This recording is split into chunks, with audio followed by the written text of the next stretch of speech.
Assalamualaikum warahmatullahi wabarakatuh. Saya Wahyu Dwi Yatmiko, salah satu mahasiswa dari Universitas Pancasakti Bekasi.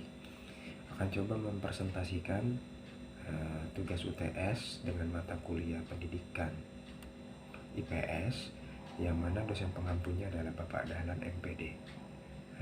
Presentasi kali ini berjudul Pengaruh Manajemen yang Baik Terhadap Suatu Organisasi.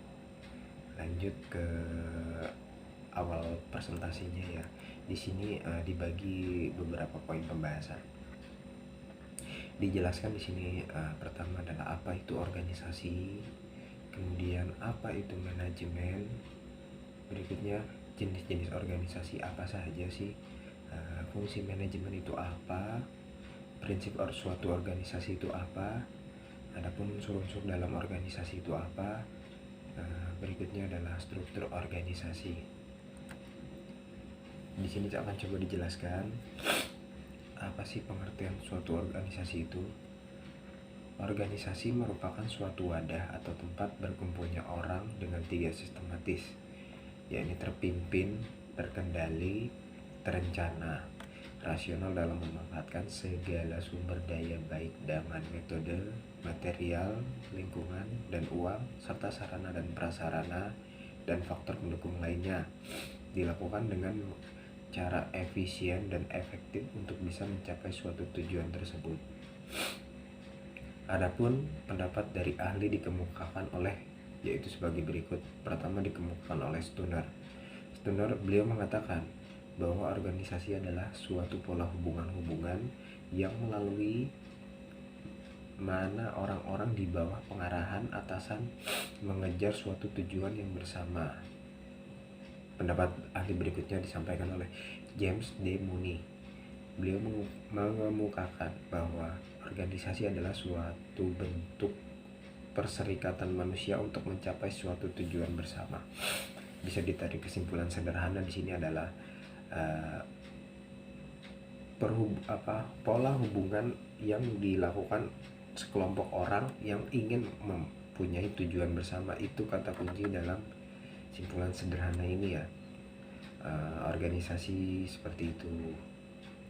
Lanjut ke slide berikutnya. Manajemen. Pengertian manajemen. Manajemen adalah seni menyelesaikan suatu pekerjaan melalui orang lain. Definisi ini dikemukakan oleh Mary Parker Follett. Beliau mengatakan bahwa seorang manajer bertugas mengatur dan mengarahkan orang lain untuk mencapai suatu tujuan organisasi. Hal lain dikemukakan oleh Ricky W. Griffin. Beliau mendeskripsikan manajemen sebagai sebuah proses perencanaan, perorganisasian, pengkoordinasian, dan pengkontrolan sumber daya untuk mencapai sasaran secara efektif dan efisien. Efektif di sini adalah tepat guna, efisien di sini adalah tepat waktu. Efektif berarti tujuan yang dapat dicapai sesuai dengan perencanaan. Sementara efisien berarti tugas yang dilaksanakan secara benar, terorganisir, dan sesuai dengan jadwalnya. Berikutnya, fungsi manajemen. Di sini dijelaskan fungsi manajemen, ada 4 fungsi manajemen untuk mencapai suatu tujuan. Fungsi pertama dijelaskan adalah perencanaan atau planning. Proses untuk menentukan tujuan yang akan dicapai serta langkah-langkah yang harus diambil untuk mencapainya, meliputi penetapan sasaran, perumusan tujuan, menetapkan strategi, dan juga membuat strategi. Perencanaan awal ini, awal itu mau dibuat seperti apa, gagasannya bagaimana. Berikutnya adalah pengorganisasian atau organizing. Proses pemberian tugas, pengalokasian sumber daya, serta pengaturan kegiatan secara terkoordinir kepada setiap individu dan kelompok untuk menerapkan rencana yang telah dibuat. Meliputi penetapan di mana keputusan akan dibuat, siapa yang akan melaksanakan tugas tersebut. Itu dari penjelasan dari pengorganisasian. Berikutnya adalah memimpin atau leading. Dijelaskan di sini fungsinya adalah Proses menumbuhkan semangat pada karyawan agar bekerja dengan baik dan membimbing mereka untuk melaksanakan kegiatan yang sesuai perencana dalam rangka mencapai suatu tujuan. Memberikan inspirasi dan motivasi kepada karyawan untuk berusaha keras mencapai sasaran organisasi tersebut. Nah, di sini fungsi yang terakhir adalah fungsi pengendalian atau controlling. Proses mengukur kinerja, membandingkan antara hasil yang sesungguhnya dengan rencana yang sebelumnya telah dibuat di awal atau gagasan ide yang awal yang telah dibuat tadi. Nah, nanti setelah dibuat tersebut dikoreksi mana yang telah tercapai dalam suatu organisasi tersebut, mana yang sudah tercapai, mana yang belum atau hampir tercapai, dibikin pemetaannya untuk jadi bahan evaluasi ke depannya. Berikutnya saya coba jelaskan di sini ada prinsip-prinsip organisasi. Berikut adalah prinsip organisasi secara umum. Pertama, prinsip perumusan tujuan. Setiap organisasi yang berdiri pastilah akan memiliki tujuan. Kalau tidak ada tujuan namanya bukan organisasi. Tujuan di sini bisa dicapai dengan kerjasama dari para anggotanya dan juga maksud saya dan juga kewenangan atau struktur dari garis komando antara atasan ke bawahan ataupun dari bawahan ke atasan atau garis komando lainnya, ya.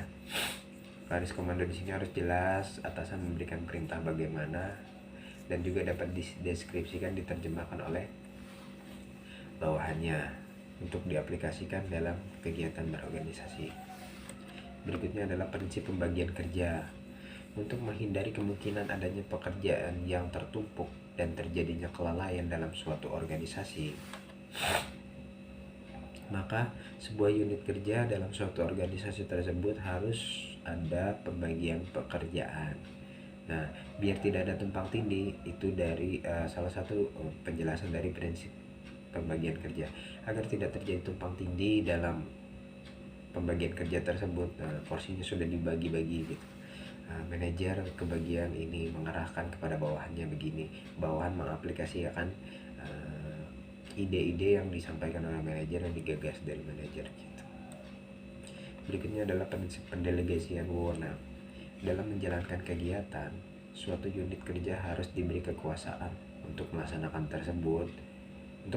tugas tersebut agar dapat dimintai pertanggungjawabannya. Nah, setiap pekerjaan yang dilaksanakan pasti kedepannya akan dimintai pertanggungjawaban.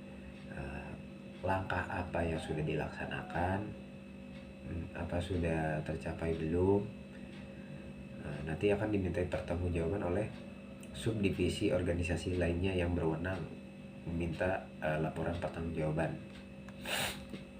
Berikutnya adalah prinsip tingkat pengawasan. Pengawasan di sini dilakukan agar pencapaian tujuan suatu organisasi dapat optimal. Maka harus dilakukan pengawasan dalam organisasi. Tidak mungkin dalam suatu organisasi berjalan sendiri tanpa adanya pengawasan dari yang berwenang. Bisa dari independen ataupun dari dalam kubu organisasi tersebut. Gunanya tingkat pengawasan di sini adalah nanti tujuan organisasi tersebut dapat diterima, dapat tercapai secara optimal atau belum. Ada kaitannya dengan tingkat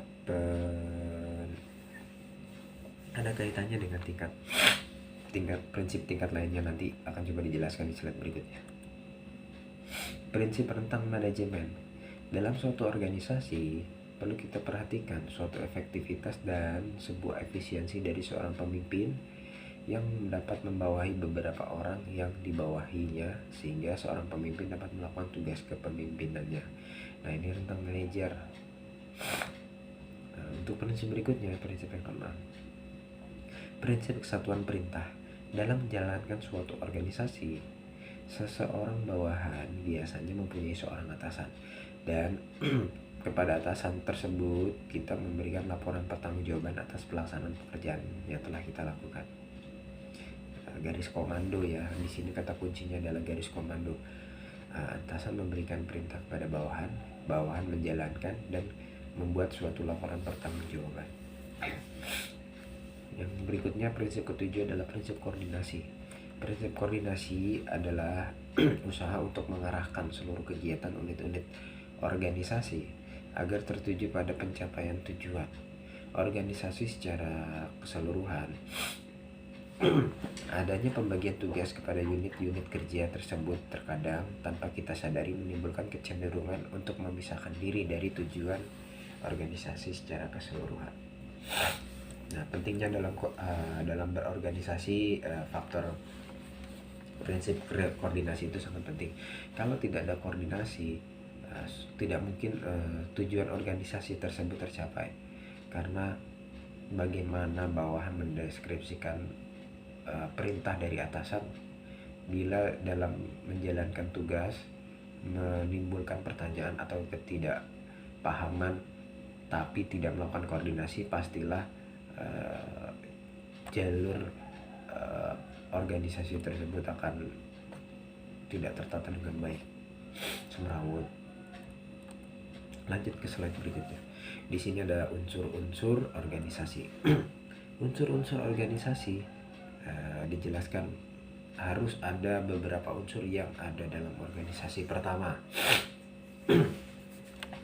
anggota organisasi yang terdiri dari pemimpin yang mengatur organisasi secara umum. Berikutnya adalah ada kerjasama menjadi bagian terpenting dalam sebuah organisasi. Dengan adanya kerjasama yang baik, tujuan organisasi pastilah dapat dicapai secara bersama-sama. Nah, berikutnya ada tujuan organisasi akan menjadi arah perjalanan organisasi dalam menentukan kegiatan yang akan dilakukan nantinya. Unsur berikutnya, lingkungan, seperti kondisi sosial, budaya, ekonomi, dan teknologi menjadi pendukung dalam mencapai tujuan dari organisasi yang telah ditentukan. Unsur berikutnya, peralatan, adalah sarana seperti materi, budgeting, dan barang modal lainnya yang akan menjadi tempat bekerja atau berkumpulnya suatu organisasi. Unsur berikutnya, komunikasi, akan menjadi sangat penting ke depannya bagaimana setiap anggota organisasi dapat bekerja sama dengan baik. Komunikasi yang baik akan mendukung perkembangan organisasi secara optimal. Berikutnya, struktur organisasi. Nah, di sini dijelaskan struktur organisasi secara garis besar ada dua struktur organisasi. Pertama, struktur fungsional, yang kedua adalah struktur divisional. Struktur fungsional adalah struktur organisasi fungsional. Sesuai dengan namanya, struktur ini dibuat berdasarkan fungsinya masing-masing manajemen, sehingga dalam satu organisasi akan terdapat beberapa manajemen. Nah, adapun kelebihan dan kelemahan dari struktur ini. Pertama kita bahas kelebihannya dulu. Kelebihannya dari struktur fungsional ini adalah dapat diketahui bisa meningkatkan efisiensi biaya operasional suatu organisasi atau suatu perusahaan, sekaligus memberikan kemudahan untuk melakukan evaluasi pekerjaan dan menemukan sumber masalah saat terjadi suatu masalah itu. Itu salah satu kelebihannya dari struktur fungsional. Berikutnya ada kelemahan atau kekurangannya. Meskipun memiliki kelebihan tersendiri, struktur fungsional juga memiliki kekurangan yang perlu diperhatikan, mulai dari kesulitan untuk melakukan komunikasi lintas manajemen. Concern di sini kelemahannya adalah kesulitan dalam melakukan komunikasi lintas manajemen, karena sesuai dengan strukturnya yang punya porsi untuk melakukan konsultasi. Lanjut berikutnya, setelah tadi struktur fungsional, lari ke struktur organisasi divisional. Struktur ini merupakan struktur yang melakukan pengelompokan berdasarkan pada kesamaan produk, jasa, servis, layanan, pasar, dan letak geografisnya. Secara umum struktur ini digunakan untuk organisasi besar, biasa digunakan untuk organisasi besar yang memiliki kegiatan operasional lebih beragam dan cenderung lebih rumit atau kompleks. Nah, di sini juga disebutkan kelebihan dan juga kelemahannya. Kelebihan dari struktur ini adalah struktur secara divisional memiliki beberapa kelebihan. Salah satu kelebihan yaitu memiliki kemudahan dalam pengelolaan kegiatan operasional, sebab setiap karyawan dipisahkan menjadi divisi-divisi yang lebih kecil dan mudah untuk dikelola. Sudah dibagi-bagi antar divisi, yang ini bagian operasional, yang ini bagian human research, yang ini bagian keuangan, yang ini bagian akuntansi, yang ini bagian manajemen lainnya gitu. Sudah dibagi-bagi subdivisinya bagaimana, dan anggota akan bertanggung jawab terhadap kepala divisinya. Lebih terarah dan lebih teratur, makanya lebih kompleks. Selain dijelaskan kelebihan, ada juga kelemahannya. Struktur hierarki yang dibuat dengan teknik divisional ini memiliki kelemahannya, dimulai dari tingkat kesulitan yang lebih pada proses alokasi sumber daya, kemudian distribusi biaya yang lebih beragam dan bisa sering terkendala ataupun tersendat. Itu salah satu kelemahannya. Saya kira presentasi kali ini cukup. Saya terbuka kritik dan saran yang membangun agar kedepannya dapat membuat yang lebih baik lagi. Saya kira presentasi kali ini sekian dan terima kasih. Wabillahi taufiq wal hidayah. Wassalamualaikum warahmatullahi wabarakatuh.